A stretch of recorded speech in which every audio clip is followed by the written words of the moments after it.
Hello, my beautiful light brights. For those of you who do not know me, my name is Neon Noire. I'm a half Italian, half Canadian drag queen living in Belgium. And if you're new here, go ahead and hit that subscribe button. Today, we are playing my favorite game, FAB or DRAB, where we rate the promo looks of UK vs. the World Season 2. That is right, UK vs. the World is going to be launching very soon. The queens have been announced online. We are going to be looking at the looks and breaking them down and telling you our thoughts on if they are fab and fabulous or drab and awful. So without further ado, let's get into it.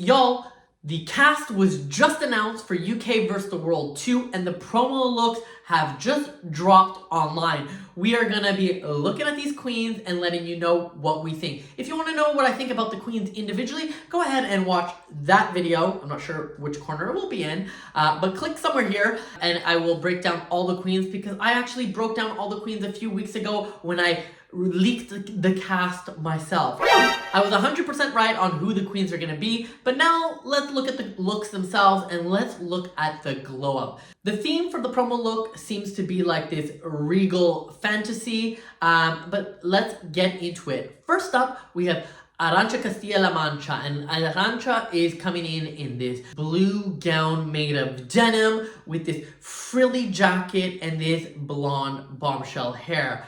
I think this is so smart for Arancha. Arancha comes from Drag Race Spain, and she was generally known to have a little bit more of this youthful aesthetic. So this feels like her aesthetic, but grown up. I love the jean material. It is an unexpected choice, especially when you have this reigning queen theme. All in all, Arancha looks all grown up and looks stellar. And that is why, for Arancha, I have to give her a fab.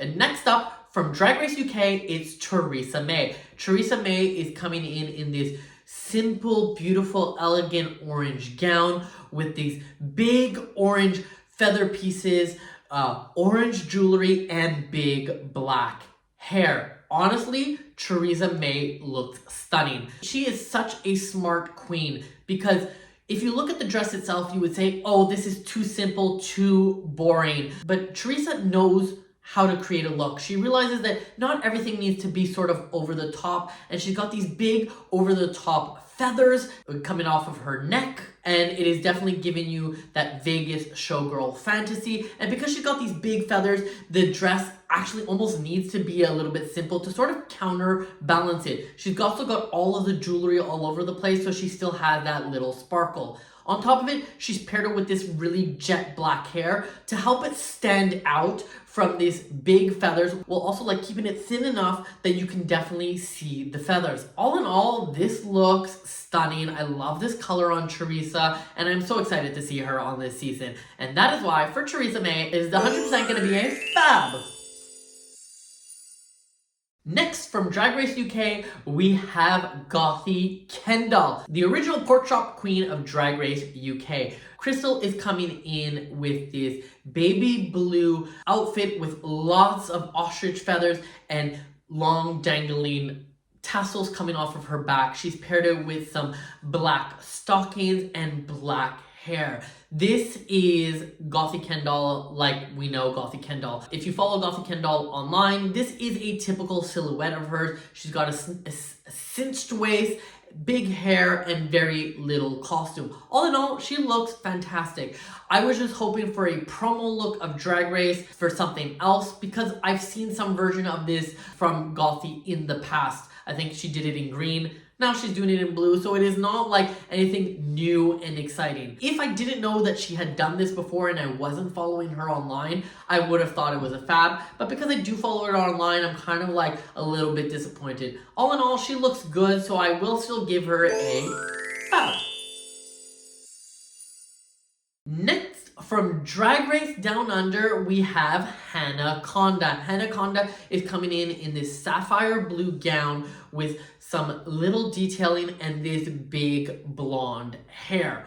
Honestly, I barely recognized her in this outfit. Hannaha never really gave us this sort of glamour. This feels a little more old school, which is not what I know from Hannaha. Hannaha has always given you things that were a little bit more modern, sometimes maybe even on the little spooky side, but this one was not what I was expecting from Hannaha, and honestly, I don't know that I love it. She looks good, but she just looks like somebody in a beautiful dress. I'm missing the drag of it all. I love Hannaha, and so I was expecting more. All in all, I'm not loving it, and because I'm not loving it, I'm gonna have to go with a drab for Miss Hannaha. Sorry, babes. Next, from Drag Race UK, we have Jers Blonde. And Jers Blonde is coming in this like green mint outfit and blonde hair. Oh my god, does Jers Blonde ever look so good. So Jers Blonde was not one of my favorite queens on her season, but man, if this is her glow up, I cannot wait to what she's gonna see.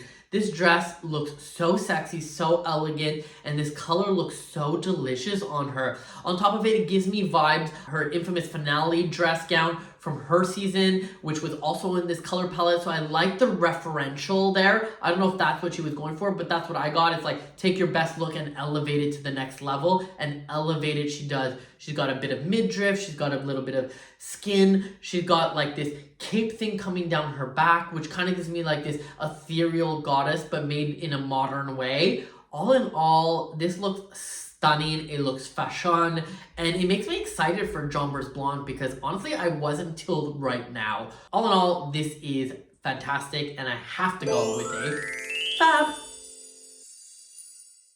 Next up, from Drag Race Holland, we have Miss Kata Minaj. And Kata Minaj is coming in her Witch Queen fantasy in this beautiful dress that is got this sort of like spider's web peaked color moment. She's paired it with this ginger hair, and her ginger hair's got these little tube streaks that kind of give you that little like horn vibe with little crystals. On top of it, her dress itself has like reds and oranges and yellows that almost makes it feel like fire burning, like almost that witch is burning up. She also put this like cage moment on top of it. All in all, this feels very expensive and very Kata, because Kata definitely has a little bit of that edgier, punkier side to her. There is one or two things I would have loved, and it is to get rid of all of the silver and make it black. I think that had the silver become black, it just would have like taken it up that extra level of just becoming a little bit more snatched. All in all, she looks good, and I like that she went in a different direction than everybody else and stuck to her drag. It is definitely giving you personality, and that is why, for Miss Kata Minaj, I have to give you a FAB. Next up, from Drag Race France, we have La Grande Dame. La Grande Dame is coming in this super colorful beaded gown. It definitely looks like a much more elegant, elevated version of a gown that she did on her season. So yet again, she's taking something she did, she's elevated it and making it new. She definitely looks like a supermodel, and this thing looks heavy, looks expensive, and looks so detailed and haute couture. She then also paired it with this blonde wig and put some of the beads in it to really tie it in from top to bottom. All in all, La Grande Dame looks exceptional, and I love it, and I would not change a thing. And that is why, for La Grande Dame, it is definitely going to be a FAB. Next up, from Drag Race Philippines, we have Marina Summers. Marina Summers is coming in this blue sapphire attire with these sort of frilly things on her arms and some sequins in the middle. Some might say that this is a plain dress, but honestly, I think it is a lot more than that. These sort of individual cutouts that she has in the dress makes the dress like breathe a little, gives you a little bit of skin, gives you a little bit of moment, gives you a little bit of interest to create much more of that hourglass figure. Also, the deep cut paired with this like slick back hair makes you really give you that like, I'm too good to be in your presence vibe. She looks expensive, she looks rich. See, if you take this and compare it to someone like Hannaha, this one definitely feels like 1 or 2 notches up, and it definitely feels much more modern, and that's why I appreciate it so much more. So the thing is, I have not watched Drag Race Philippines, so I don't know if this is her style or not. Based on what I've seen on Instagram, usually she definitely goes a lot more sexier. So this has a few sexy moments in it, but it's maybe a little bit more classy than I'm used to seeing Marina Summers. Either way, she looks elegant and she looks good, and that is why for Marina Summers, I'm gonna have to go with a FAB. Next up, from Drag Race US, we have Mayhem Miller. Mayhem Miller is coming out in this head-to-toe black attire paired with this big black hair. What I love about it is these jewel moments that are on her clavicle, on her arms, on her hair. They definitely really adds to the attire. She's also got this big bustling back outfit, which gives you that sort of moment. I'm sure this outfit walks really well and probably performs really well because it's got lots of different textures and moments to it. But as a picture, it's feeling a little bit flat, specifically in the lower half of her attire. In the dress part, it is just plain from the waist down. I wish some of the jewels that were at the top were at the bottom, also to kind of give you that visual interest on both sides. I guarantee she probably didn't do that because of the big back piece, which she wanted that to be the moment, which would have worked had this been a stage presence dress. But as a picture, we do need that extra little texture detail to come in because you're not seeing it from a 360-degree angle. You're only seeing it from a 2D angle. I do really love her hair and her gloves because they are adding texture and moments and height to it all. All in all, this is not bad, but it could be better. So I'm gonna have to give her a soft FAB. Next up, from Drag Race US, we have Miss Scarlet Envy. And Scarlet Envy is wearing scarlet. Oh my god. What an idea. I love that she said, you know what, my name is Scarlet, I'm going to give you this red fantasy moment.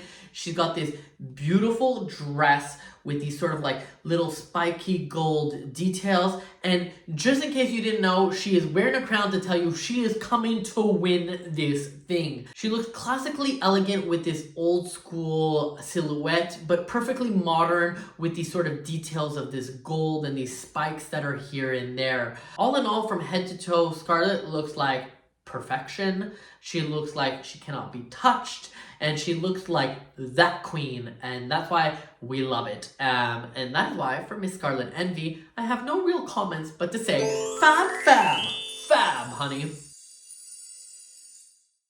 And last but not least, we have from Drag Race UK, Miss Tia Kofi. Miss Tia Kofi is coming out in this champagne outfit. She's got this beautifully rhinestone encrusted bustier paired with this long flowing dress. She paired it with gloves and this big blonde hair. This whole outfit looks so expensive. All the details are put in. You can see that Miss Tia has had a glow up since the last time we saw her. It is stunning, as she definitely looks elevated.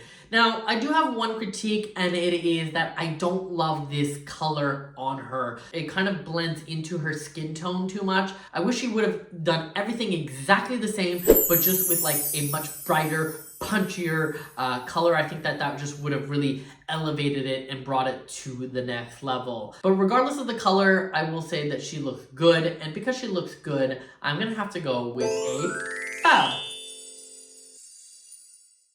And that is it for the promo looks. But I know why you messy bitches are here. You messy bitches are here because you want to know who had my drab of the week. Well, my drab of the week this week has to go to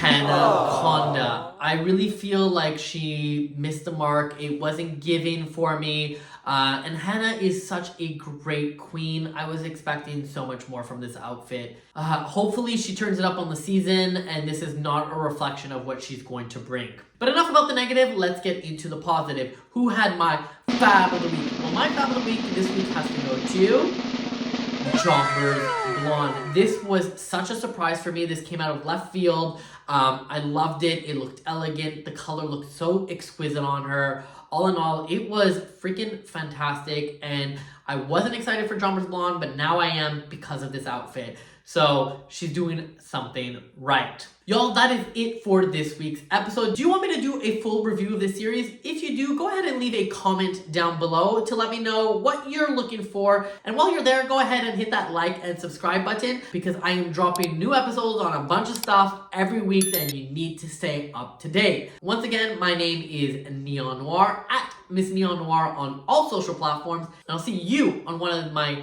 next episodes. Just, click on the thing that's going to pop up right after I say bye.